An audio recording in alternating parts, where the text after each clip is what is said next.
Awesome. So, welcome back to another episode of the Doctor to Doctor podcast. And today we are going to be talking about something very critical. Now, women are frustrated, men are frustrated, I am frustrated, relationships are hard. And so, it is something that we are all navigating, but it's very critical, it's very important, and it's very essential to life. No man is an island, no man stands alone. And so it's something that we are continuously navigating on our day to day life as we mature.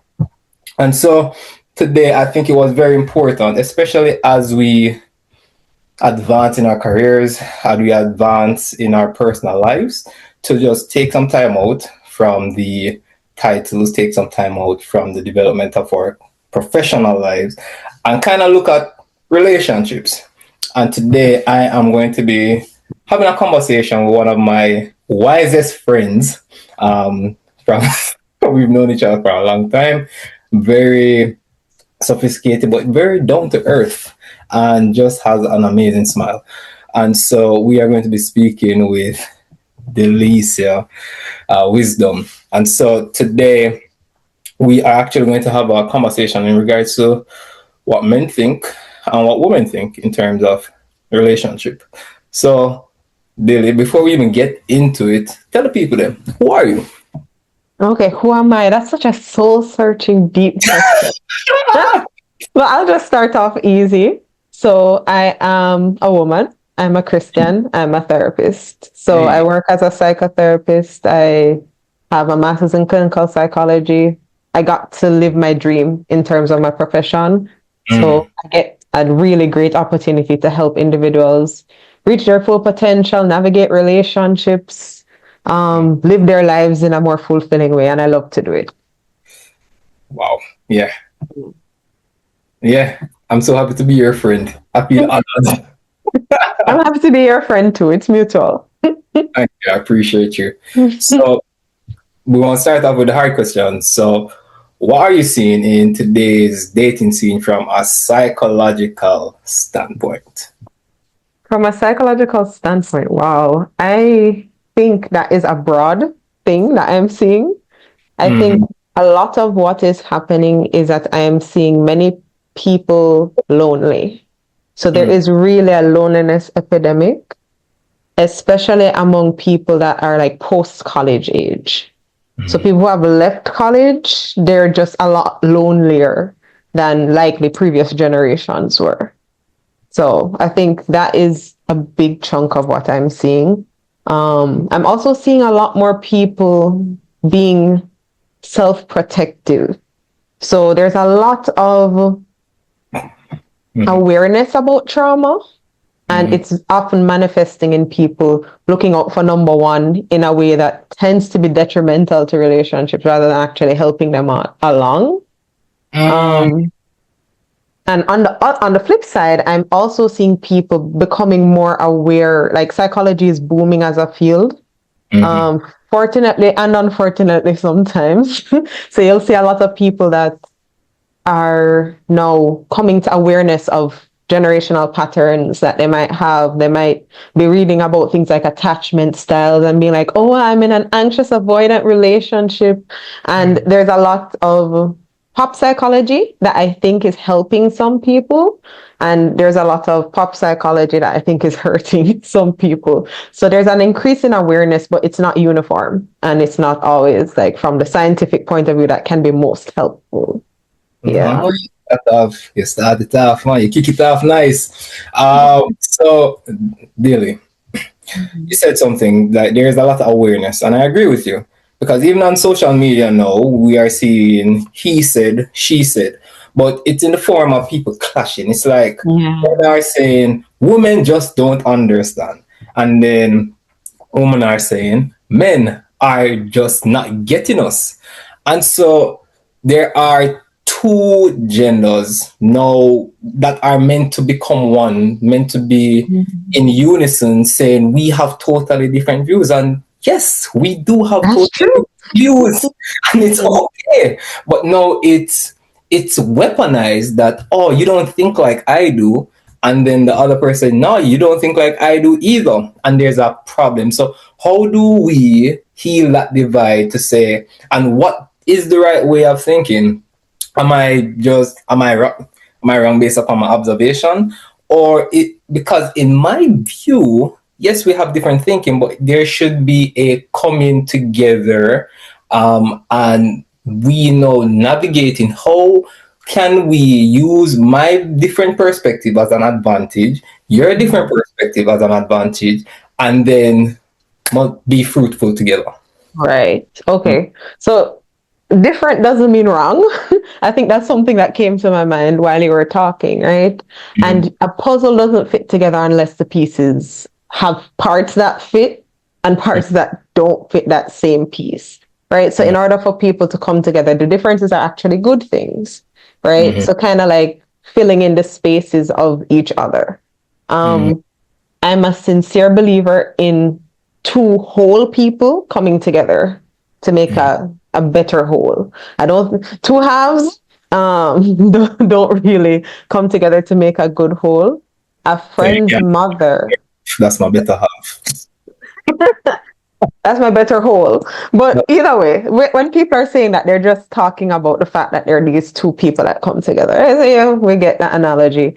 But one of my friend's parents said something that has stuck in my head for years, that it's hard to have two broken things that fit together well. Right? Like, because the jagged edges, they're just not going to fit in the right way. And so there's a lot of brokenness from past relationships. There's lots of conflict over, you're wrong, I'm right. That type of way of thinking. And I think also culturally, we are seeing a greater shift in many Western cultures to a more individualistic way of being, right? So instead of two people coming together and saying, let's co-create a life, a lot of us dating are just looking for somebody to fit into our lives neatly, right? We don't want to be inconvenienced. We don't want to have to compromise. We don't want to have to be interdependent, because all of that requires vulnerability. It means somebody else can significantly affect how your life is. But that's the nature of relationships. You have to significantly impact each other's lives. All right. Just a drape up my shirt. All right. Yeah, it is tough, you know. Relationships are not easy work, but they're good work. So my question to you, because you made a statement in terms of two broken pieces just can't fit together well, would you say that dating scene is more broken now than before, or is it just more exposure, awareness to our brokenness? I think it's exposure and awareness. I genuinely think that, because if we look at even young people that are observing like relationships that have gone forward, so people from previous generations, you might look and realize that these people were just they're coexisting, but they weren't really fused and going together in a satisfying way, right? So even things like the divorce rate going up, sad to say, I think people are just less willing to stay in bad situations in a large part, why the divorce rate is going up partially. I also think that the shift in gender roles is a big part of that. So give me 2 seconds to put this together. The shift in gender roles. Back in the day, and I'm not saying this is right or wrong, what I'm saying is what was. Back in the day, the man knew his role and all the things that came with it. The woman knew her role and all the things that came with it. And so when two people were dating, you can find that they would fit together really easily, because I know what I'm doing, you know what you're doing. We have mutually agreed upon expectations for what we're going to be doing and how it's going to work. Okay. As you grew up seeing this thing, I grew up seeing this thing. We both grew up seeing similar things. We just come together and just continue the similarities. Fair enough. However, now that women are in school, education is a lot more common for women, meaning that the need for a man in order to survive is not as much a thing, right? Like you can survive on your own. And also just increases in the difficulty of life. Life was a lot simpler before, Mm-hmm. right? So factors like traffic, the fact that one income cannot support a household in the economy currently. People would have like houses and stuff just passed down to them. And this, of course, depends on culture and the places you're from.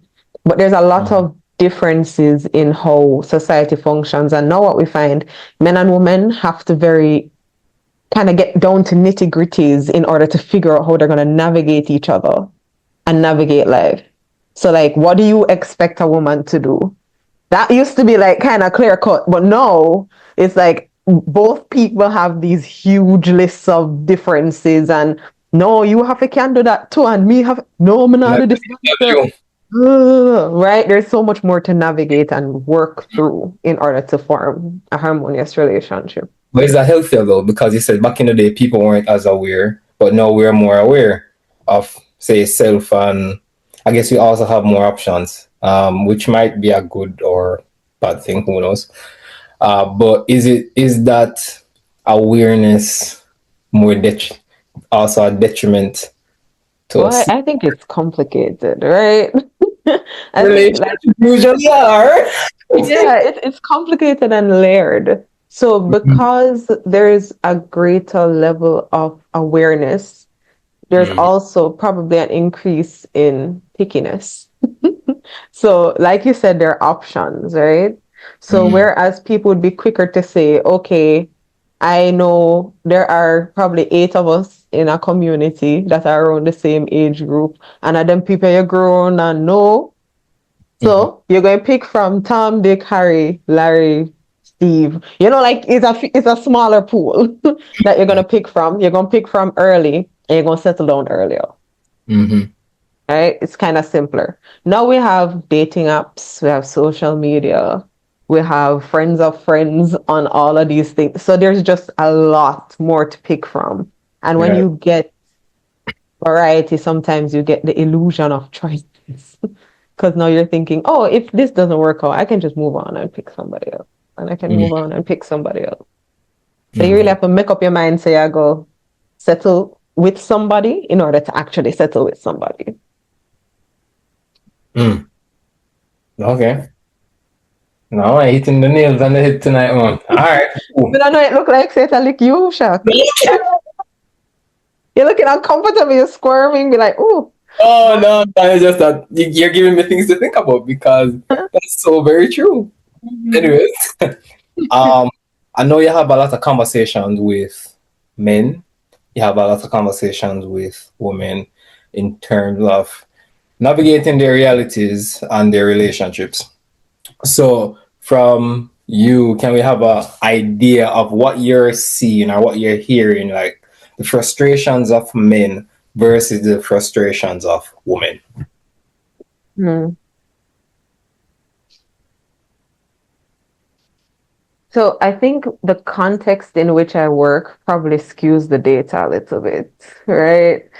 So when I'm hearing people's innermost thoughts, usually these aren't people that have the healthiest yet. They don't yet have the healthiest view of themselves and others and the world, right? Mhm. So there tends to be kind of a skewing of the Okay. information. But I can do my best to kind of bring in also what I hear from friends and And family, are and you healthy friends? Are you healthy friends? Like me? I have healthy friends. I don't think all my friends are healthy. I don't think nobody's perfectly healthy anyway. But So everybody's there's a struggling with threshold. something. Everybody's struggling with something. Right, Everybody's right. growing, everybody's maturing, like myself. Mhm. Give myself some grace, eh? Yeah, that's true. Yeah. So in terms of the frustrations of men and women, I think most commonly what's happening is the extremism that comes with social media. I think that's a big part of what happens. Mm-hmm. So the divides are becoming wider. So I know that when they do like research, I've seen a couple documentaries on social media that Mm-hmm. most people in a bell curve usually fall within the moderate range, right? So people have mostly moderate views. However, what's been happening is that because social media algorithms feed you more of what you're looking for, people's perspectives tend to be shifting to extremism. So you have more men thinking that women are gold diggers.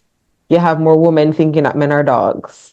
And so it's like there's a shift that's happening where each gender now is trying to feel like I need to protect myself from this other sex. Mhm. And if each person is trying to, and I know I'm using sex and gender interchangeably, I am going to do that for the rest of this conversation. Let me just make that clear. So, Okay. so what tends to happen is that there's kind of like this type of extremism that happens. And Mhm. so a lot of men are trying to protect themselves emotionally from women who are going to be overly harsh and critical of them and expect Yes. and expect them to pay for everything Right. and be the person that is going to wait on them hand and foot. That's what the Mhm. men are trying to protect themselves from being taken advantage of, Okay. right? And the women are trying to protect themselves from being taken advantage of in a different way. So kind of just this man that wants to keep several women, or he's not willing to invest in this relationship, or this person is just going to see me as like this pretty thing to show off to friends. And there's just a lot of self-protection happening on each side.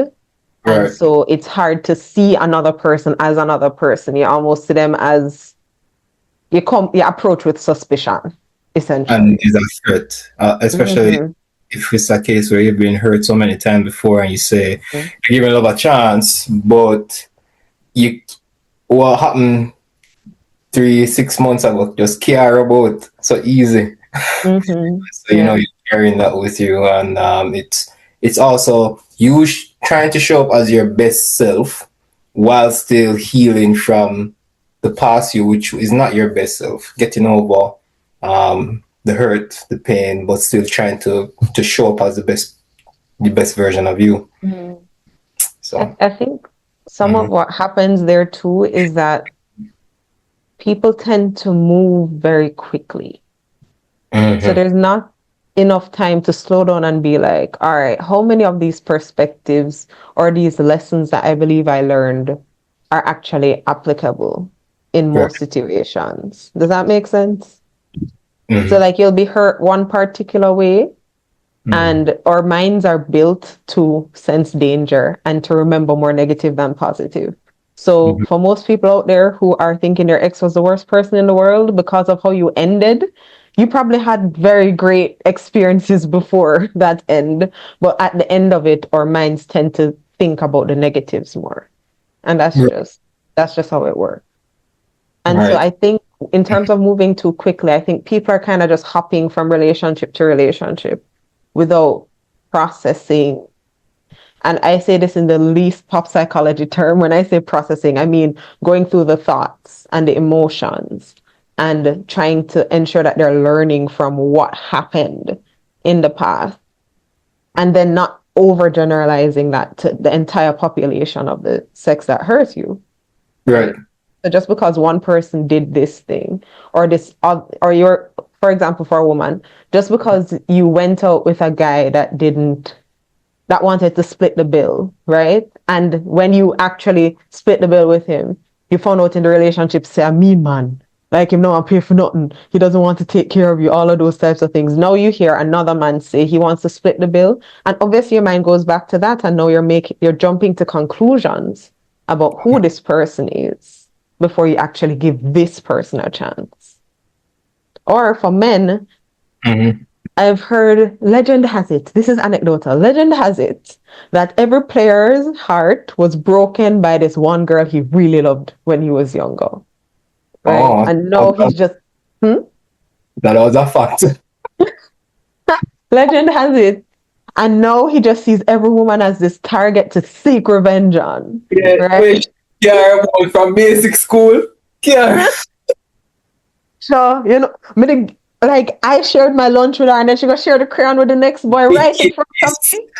My God. And then for the rest of their lives, it's just like women are wicked and you can't trust them. So And there's then the thing already kind of is, like that happens. yes.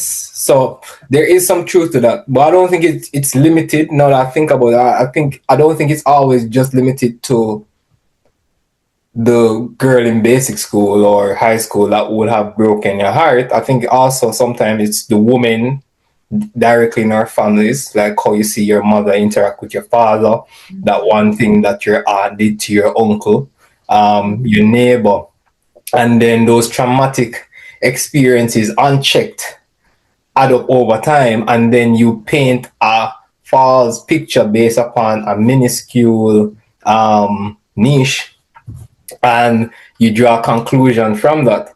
And I think that's where a lot of us men now say, oh, women are transactional, and also putting into consideration the social media um, effect, where this is what we're seeing.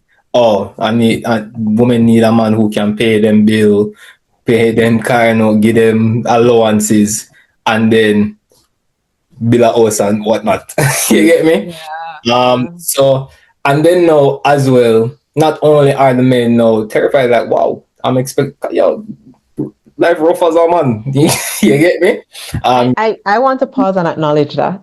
So I want to pause and acknowledge that men have it rough. And this does not negate the struggles of women. But I think a lot of time we acknowledge the roughness of women's lives. Like we acknowledge how it's tough for women. And often it's because women have the social freedom to express what is happening inside themselves. They learn the language younger because we're playing dollies, we're playing hand games where we're expressing feelings, and we learn the language a lot quicker than boys. Boys are told to suck it up. And so we can express what's happening inside of us. And so others are able to understand our turmoil, while men tend to experience the turmoil and lock it in because that's what they're taught. And so when I acknowledge that men's lives are hard, I do it from a perspective that they often cannot express the difficulty in the way that others can understand it. You just hear men talking and say, yo, rough dog. And the man just go, or something. And that they both have a mutual understanding of what's happening there. But to a woman, much of the time we're just like, yeah, but what's rough? Like, I need details. I need to understand what you're feeling. Are you feeling sad, angry, happy, disappointed, frustrated? But boys aren't taught that language in the same way girls are. So, sorry, I just needed to acknowledge that.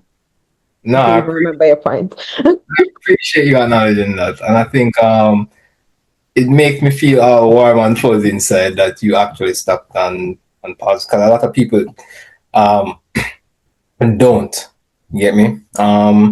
So yeah, I appreciate that. And also, I just want to take this time to also be vulnerable, because I've dated in the past, and even as you say, no, expressing how I feel as a man has not always been the easiest. And to this point where I'm still learning. And I realize how difficult it is for men to express, because you can't do something you've never been taught how to do or never seen done. And so it's not a challenge to now put yourself in spaces where you're allowed to express or even challenged to express.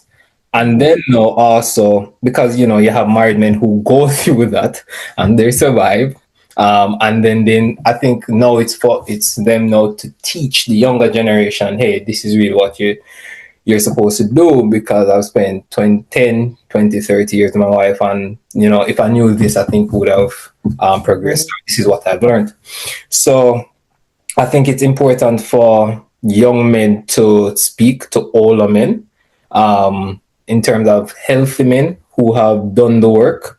I think that it's time for us to know, because we can't just say, oh, I never learn, so I'm not going to learn. And I also believe it's important for us to be this first, the change, and to institute that domino effect, because the first change is going to start with us. And then if we think about it now, we want our sons to be better. We want our daughters to also unite with healthy men, to acknowledge healthy men, right? Because it's one thing to curse men and say, yo, that man is unhealthy. But then you get into a relationship with an unhealthy man, and then you're constantly saying, why are you not doing this? Why are you not doing this? But that's what you chose. And so I think each person, as you rightly said, each person has that responsibility of becoming a whole person Mm-hmm. and not trying to complete their half selves by joining with another half. Yeah. And I think we have to acknowledge there too, because I also see some people thinking that you have to be like completely healed, like there's nothing wrong with you anymore before you enter a relationship.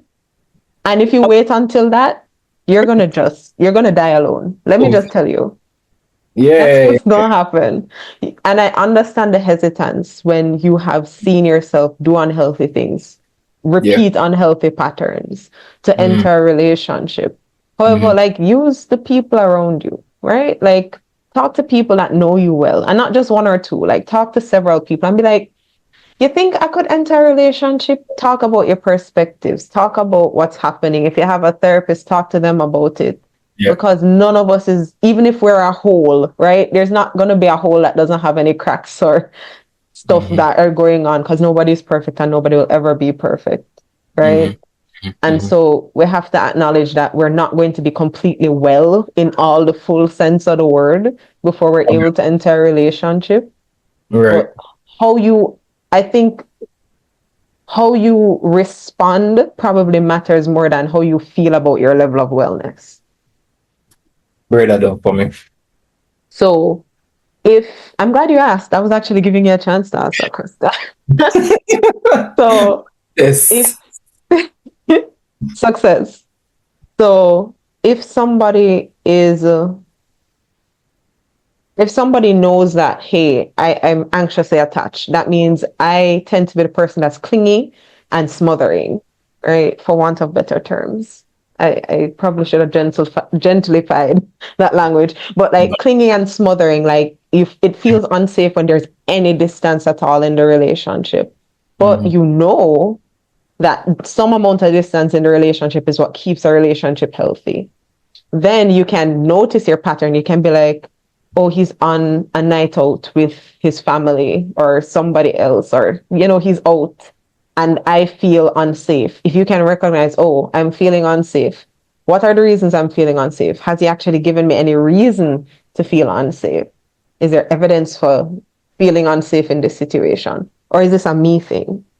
So it Mm-hmm. doesn't mean that the feelings necessarily go away when you're healed from an anxious attachment. You might notice the feelings and choose how to respond to them in a Mm-hmm. different way. So you might say, okay, maybe I just need to distract myself until this feeling goes away. And that's not a perpetual distraction. You do it, things are fine. That he calls, he comes home, you're fine, right? Versus calling him 16 times in a row, right? Because he said, oh, my phone's going to be on silent because I want to be present. So you see, Right. like so even though the feelings might still be there, that doesn't necessarily mean you're unhealed. It's about how you respond in the situation that would help to determine how healed you are. Mm. And you're not going to get it 100% of the time either. Sometimes you're going to call, but You know, it's your general response. so let me get vulnerable again. So what I've noticed is that sometimes I might see things differently from how a woman sees something. So she might say Mhm. one thing and I maybe interpret it a different way than she meant it to be received. Or Mhm. I say something and she interprets it differently. Yeah. So the message and the messenger. All right. Hmm. Or how the message you received is different. So can you provide, so what, let me tell you what I would do first, and then you can Okay. give me some tips. Perhaps there Hmm. are people out there who are struggling with this and want to know how to deal with this. So um, I might not receive the intended message from the message Hmm. pod. I get it wrong, and then there is some sort of friction and conflict. What I would try to do is mentally take note of what was said, go back and make mental notes, sometimes physical notes. Hmm. Go through it and say, what did I hear? What is it that she meant to say? And say, and go back. And sometimes that might be very repetitive. So it's like learning how to learning how to navigate someone in terms of how their tone is, their volume, Mm-hmm. when they say their verbal and their non-verbal, because all of that Right. together in terms of understanding a person. And that Mm-hmm. sometimes takes a lot of work, takes a lot of time, and it can come Mm-hmm. out as, I thought we talked about this. Right. Mm-hmm. So, what would be and probably there's no right or wrong, just different ways, but what would be the framework in terms of approaching it? Like, is that a wrong way? Is there a better way? Is there a, a good skeleton to follow our pathway to follow? Okay. All right, good. So from first you have to recognize, like you said, communication is dynamic. So you might say something to somebody, they Mm-hmm. receive it differently, right? Mm-hmm. Because a lot of times when we think about communication, you rightfully said like there's tone, there's context, there's like para linguistic things that are happening. Their voice go up, did it go down? There's a lot that's happening. So first I would say check how we are communicating. Is this by text? Is it by phone call? Is it by video call? Is it in person? So if you are communicating about something difficult, I usually Mm-hmm. recommend doing it face to face if you can, or as Mm-hmm. close to face as possible. Right. Because there are no ends of fights that happen because tone is misread in text messages. No matter how many emojis, GIFs, and stickers we put into conversations, the truth is that there's really no substitute for face to face Right. communication where you can get all the nuances, Mm-hmm. right? And like you said, it's hard, but that's also a part of communication. It's dynamic and it does take some repetition and reiteration. Mm-hmm. I'm not a couples therapist, but from what I do know about couples therapists, they Mm-hmm. often ask, like, what did you hear? And then when the person paraphrases what they heard, then it gives the other person an opportunity to be like, not at all, that wasn't my intention. That's not what I said. Mm-hmm. Something I observe is kind of like this male tendency to be kind of rigid on the words. I don't know if this is a general thing. This is anecdotal, right? I mean, So words. rigid on the words, meaning if somebody said, can you go get that for me? The man might be like, no, I never said go get that for me. Said go take it up for me. Like, and that can cause a whole thing friction. I don't know if this is every man or every situation, but I've noticed it as something that where it's like if it's not a direct quote, you're misquoting me, or mismanaging me, or mishandling me. You're trying to misrepresent what I'm saying. So I Mm-hmm. think thinking about the person's character when they've communicated a message Mm-hmm. and the intentions that you normally associate with their character can help Mm-hmm. clarify a lot. So Mm-hmm. if you're taking offense to something, is this something that person would normally intend to say to you? Is this unhealed things from other people? Is this unhealed things from your past that's coming up? Did the person mean to sound rejecting? Mm-hmm. Like, so a lot of times we don't recognize that when the information comes in, it's being filtered through a lot. It's not just going from our ears to our brain, Mm-hmm. or emotions are involved, or experiences are involved. Mm-hmm. And I would say from the example you gave, it sounds like you're trying to do a lot of figuring it out on your own first before you actually go back to the communication. Okay, I guess. That's what I was hearing. So you have to confirm it for me, right?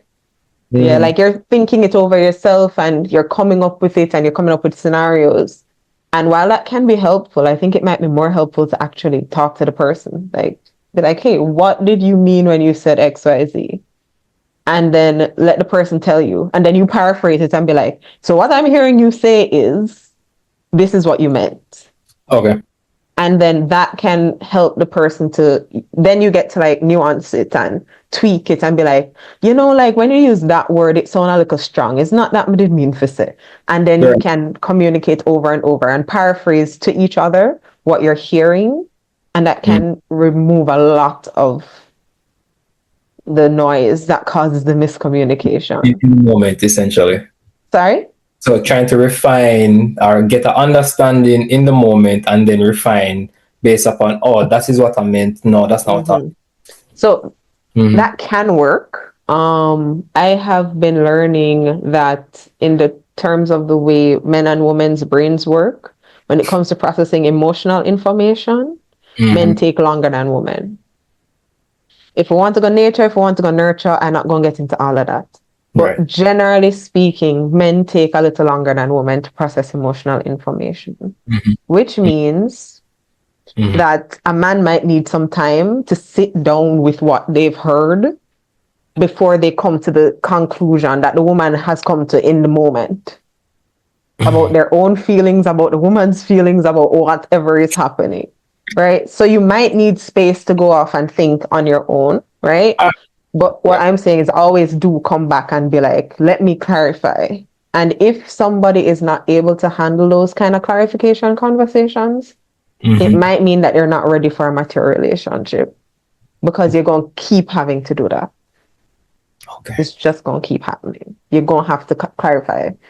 You get better, but it's going to be a part of your life, likely if you're in a long-term relationship. I get you. Yeah. Earlier you had mentioned, usually people would date locally because of our restriction, but now there's technology, access, and also you're now able to access cultures that are foreign. And so, what would you say? What are your views on the impact of is it inter or extra? One of them. Cultural dating. Okay. My views, I have only ever dated Jamaican men. I can say that off the bat. So personally, I don't have much experience with a cross-cultural dating situation. But what I have seen of other people is that there has to be a lot of curiosity on both sides and a lot of communication. So those conversations probably increase maybe a tad to try to understand where the other person is coming from.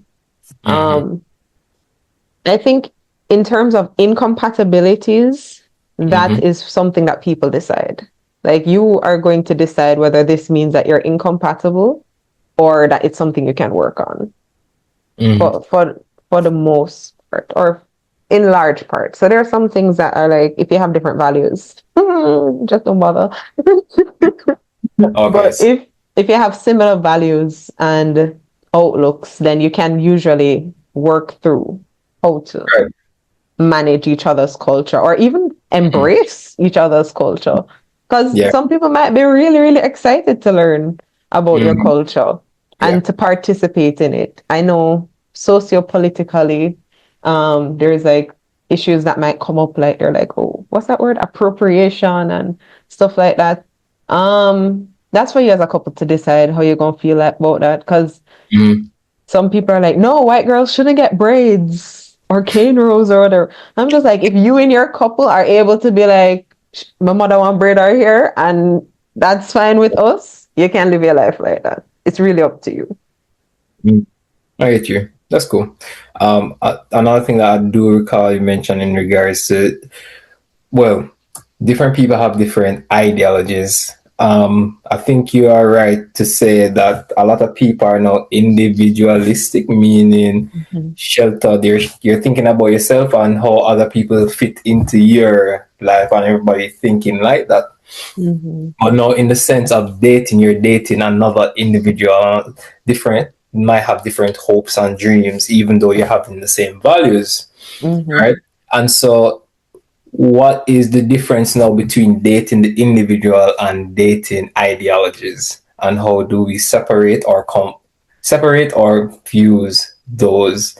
And is it the right approach to say I'm dating an individual, or should I approach and say I'm first dating ideologies, which sometimes we say, oh, this is just alignment because it fits into my world. I need to copy your pose right now because I'm like, that's deep. Let me see if I'm understanding what you're asking.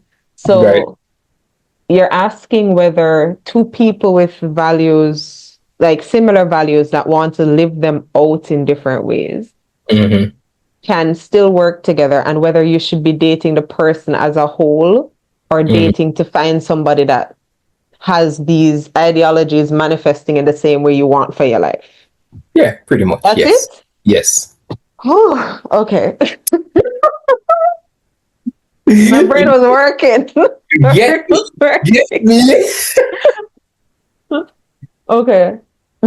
Which one do you think you'd be marrying or deciding to be with? The person or the ideologies? I think it's a person because someone's ideologies can transform over time Mm, based upon different experiences, especially with the person, because you're growing, you're changing. Every decade, every year, you're becoming a new person.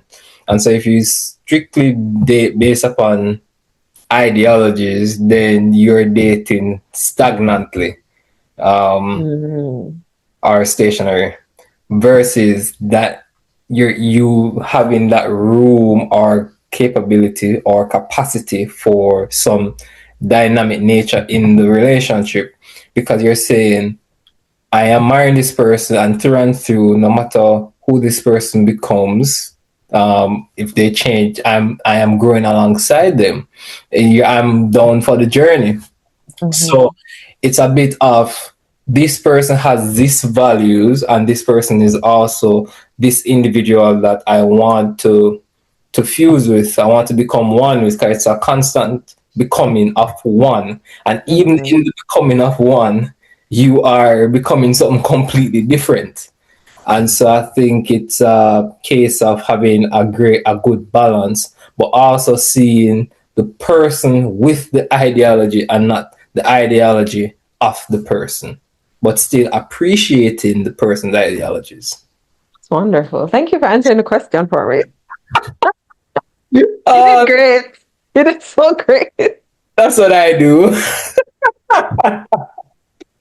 But yeah, I think it does like what you said, because people are dynamic and you're going to be marrying this person, what you're Mm, trying to look for is core things, right. right? Yeah.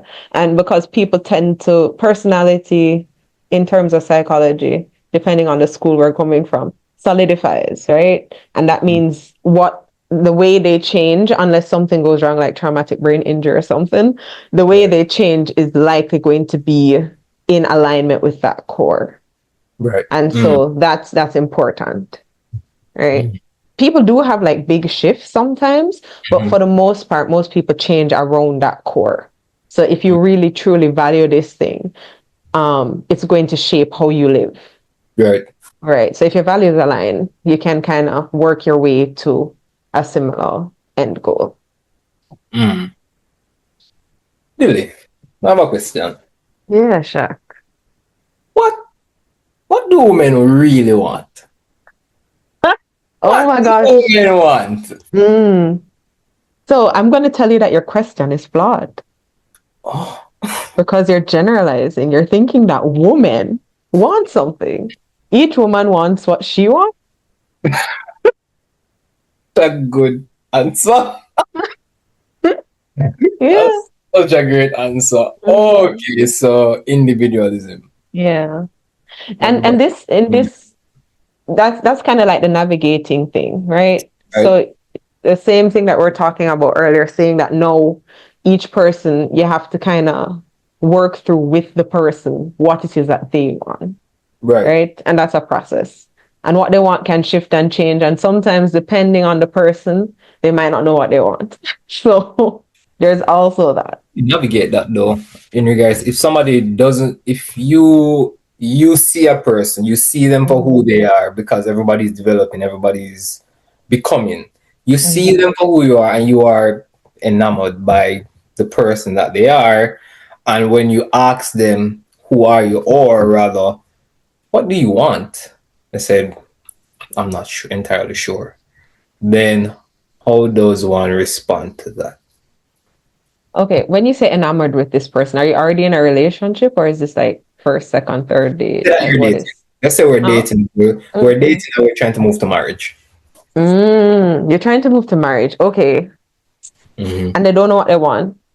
They don't Do know they what. want to get married too? Let's say they do want to get married, They do want to get married.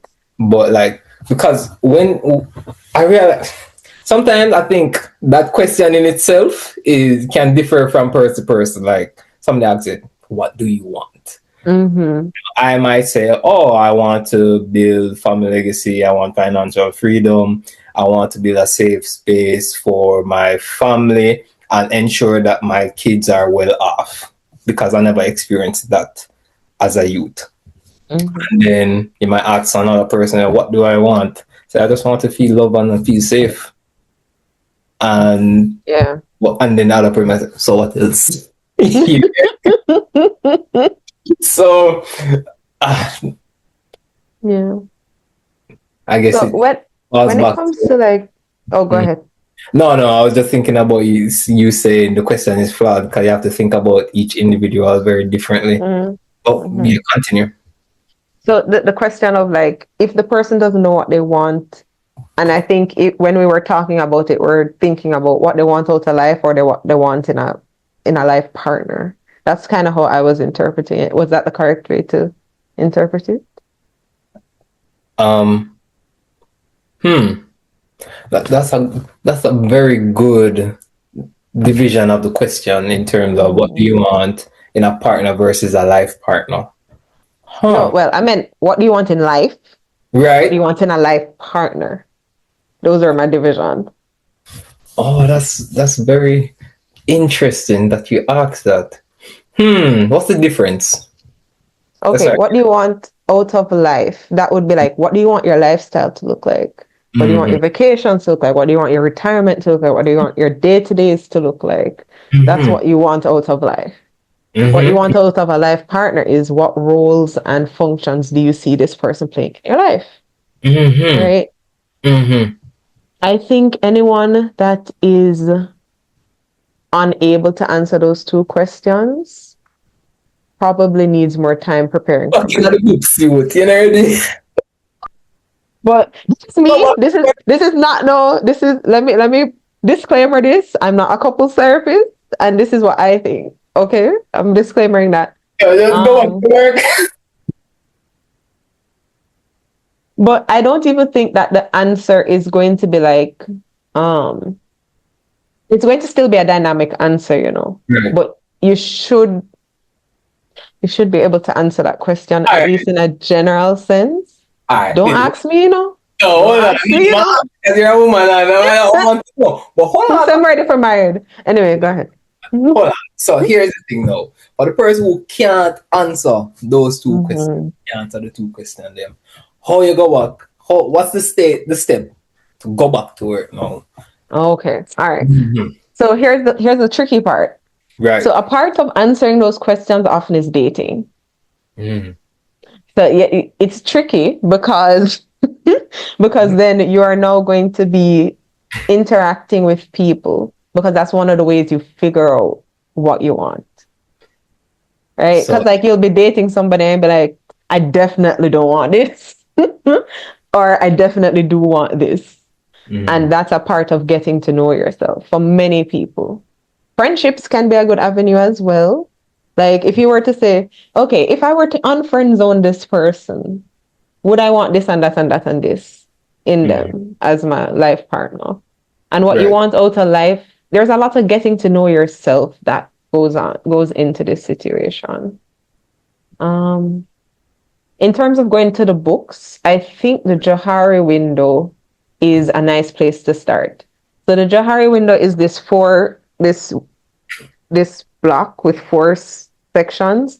I don't Mm-hmm. know if you can put it up in editing, No, but it has so it has four different sections. Let me see if I can just pull up one. They might have like slightly different language for each right. section, but in Mm-hmm. general, it is a self-discovery tool, right?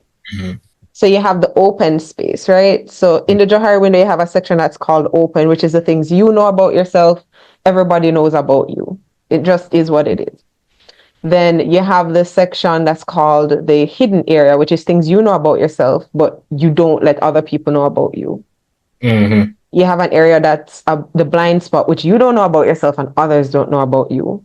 Right. And then you have the things that are unknown, it's not known about. You don't know it about yourself. Mm-hmm. Oh no, sorry, blind spot. You don't know it about yourself, but other people know it about you. Mm-hmm. And the unknown spot is where nobody knows. I don't know, you don't know, right? In general, increasing the areas of yourself that you know is what's going to help you. So the areas that you know about yourself. And that comes through life experiences, it comes through self-reflection, journaling. Different people arrive there in different ways. So people might go on adventures, people might go into relationships, people might interact with others, and you learn about yourself as you grow. So I Mm-hmm.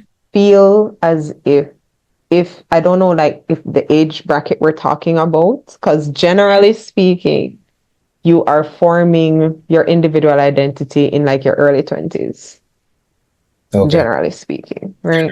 Yeah. Yeah. So, and it differs by person to person and age group to age group, but generally speaking, you're getting to know yourself in about Okay. those times. So, Dilly, we have spoken a lot in regards to the differences of individuals, the differences of approaches, differences, right? Now, instead of focusing on the differences, what's actually missing for reconciliation to happen now between men and women? Yeah. I'm just here thinking, can I solve the world's problems in Everybody this just video? need That would Jesus. be wonderful. Everybody need Jesus. And that. Even people with Jesus be struggling in some of these ways. No, that's However, true. That's so true. what I can say is that a lot Mm, of people read First Corinthians 13 at wedding, right? And we stop short. We stop at the verses that sound really pretty, right? But there's some of the verses that we tend to overlook, like love doesn't keep record of wrongs, mm, right? So like holding grudges is something that's going to make it harder for us to reconcile. Love rejoices in the truth and doesn't rejoice in evil. So being able to speak the truth in love and gentleness is going to be a part of it. mm, Um, love thinks no evil. I did a whole study into that thinks no evil piece. And it's mm, about basically assuming the best intentions of someone until they prove you wrong. mm, Now, when I say that, I'm not talking extremes like, oh, he says he's only, or she says she's only sleeping with me, so I don't need to use a condom. I'm not talking extremes like that when I say things no evil. It's more about before the person gives you a reason to, until the person gives you a reason to mm, start doubting them, mm. then you start off with the base level of trust and allow them to build up. Okay. In a lot of situations, we're starting off like we talked about in the space of suspicion, right? Mm-hmm. We're starting off protecting ourselves. We're starting off prickly. Like this person is going to hurt me. And truth Mm, is, you don't know that yet, mm, right? mm, You don't know. And so we have to start off with like a base level. Like if you can't even start at zero with somebody, like mm. you don't have trust yet, and then allow them to either what is it? My grandfather would have said, give them the rope. Either them going to tie themselves with it or they're going to prove themselves to be Right. decent people, right?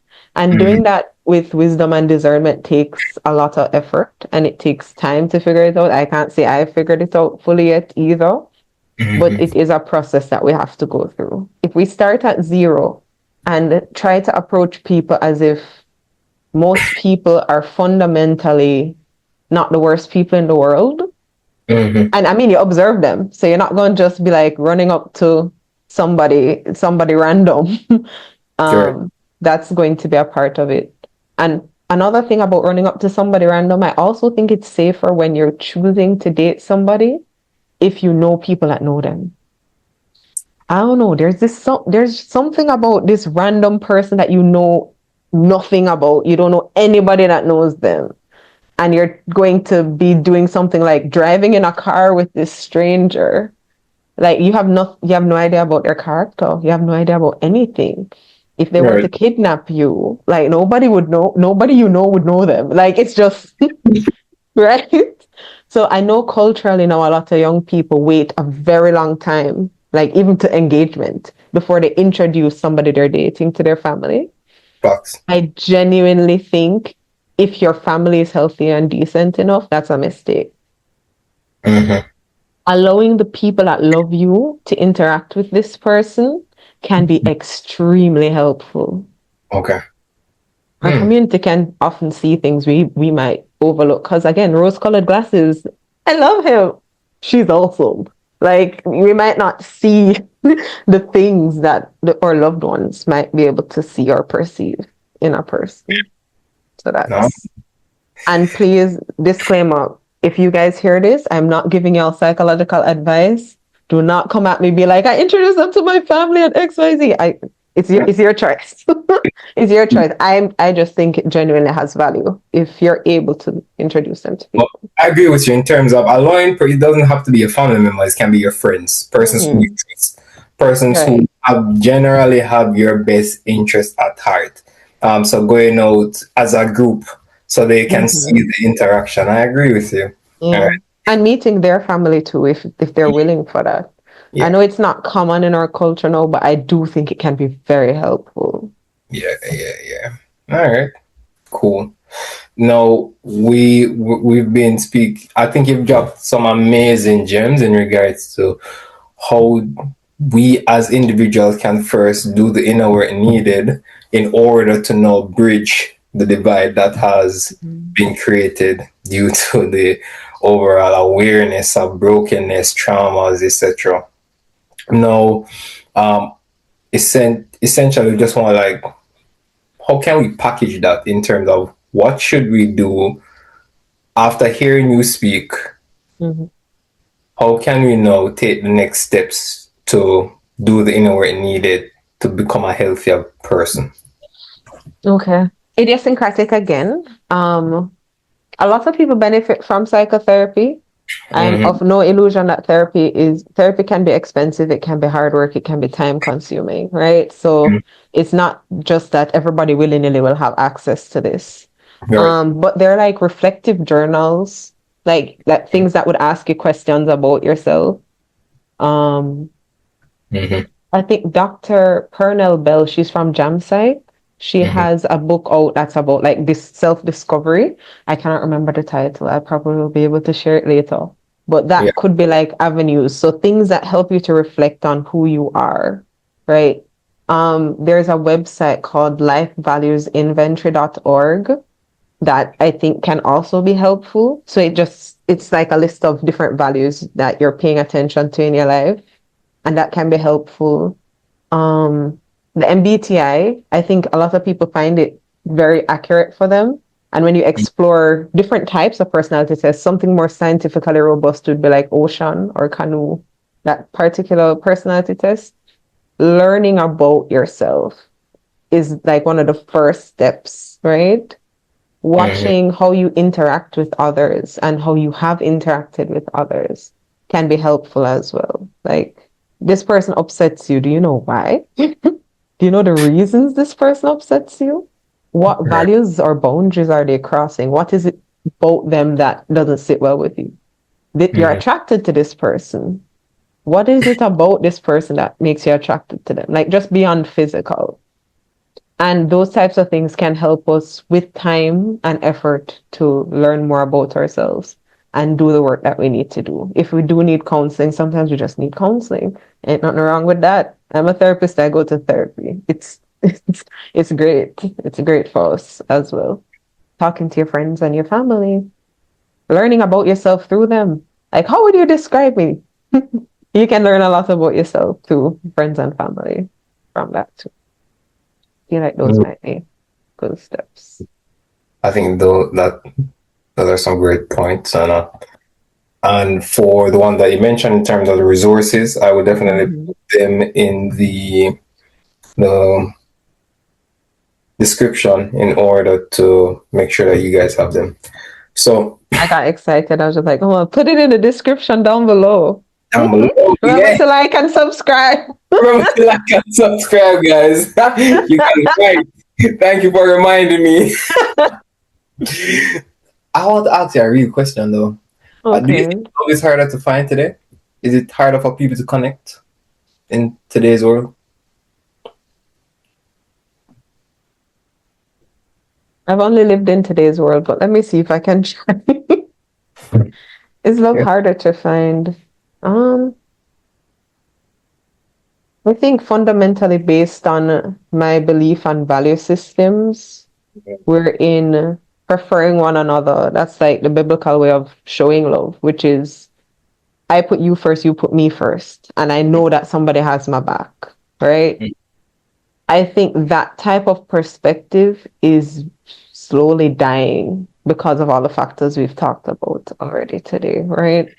And so I think from that perspective, the type of love that everybody is searching for is becoming scarcer and scarcer. Especially with the rise of like a lack of commitment. Like this whole situationship movement, friends with benefit. There's a lot of trying to fulfill a particular need without commitment, with which while a lot of people are like, oh, in if we mutually agree that it's fine, then it's fine.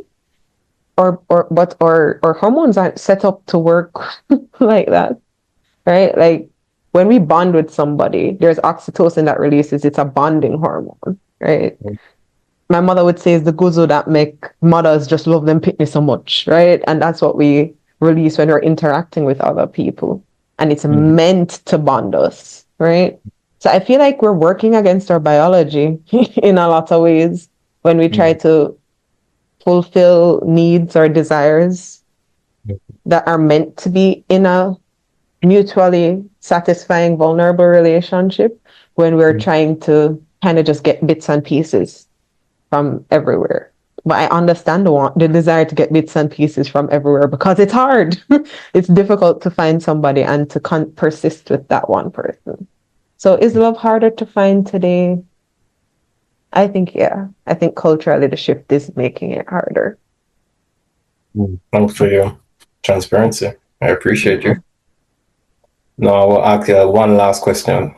Okay. Oh, what's the one truth about relationships people may not want to hear, but need to hear?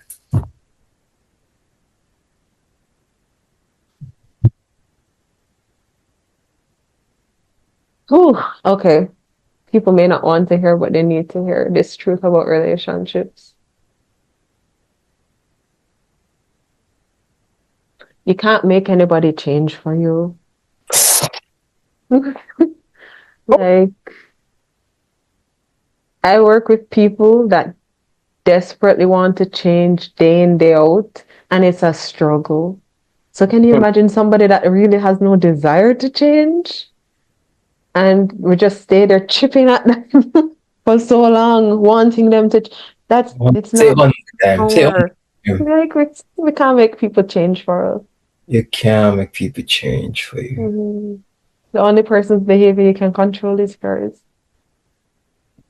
Mm. Even if you're a parent, you can't truly control your children's behavior. It's you are the only person you have real control over. And that's I a fact. agree. I fully agree. Wow. Ah, yeah, man, you drape up my shirt the whole episode. Thank you, Dilly. You're welcome. I'll pay for dry cleaning if it's too All cold. right. But no, seriously, um, I really appreciate all the insights that you've offered. Thank you so much for sharing with our audience. Audience is crazy. Audience. Our dance is not that far off. You're Jamaican. I've heard that before. All right. Yo, I love how you just back me up. You're a true friend. From now on, your viewers are your audience. And we're gonna make it happen. Audience. I appreciate you guys. Right. So thank you so much. And just remember to like, subscribe, and we want to ensure that we give you more wholesome content that's building your professional lives, your personal lives, and also just we want to pour into your relationships. We want to pour into you. So thank you so much for watching this episode. Thank you for staying with us. And just remember to hit that subscribe button so that you can help us help more people. So we appreciate you.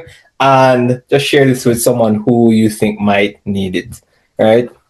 So Blessings, and thank you so much, Dave, for Yeah, it was a pleasure. all Yeah, right. big up everybody. Big up the audience. Big up the audience.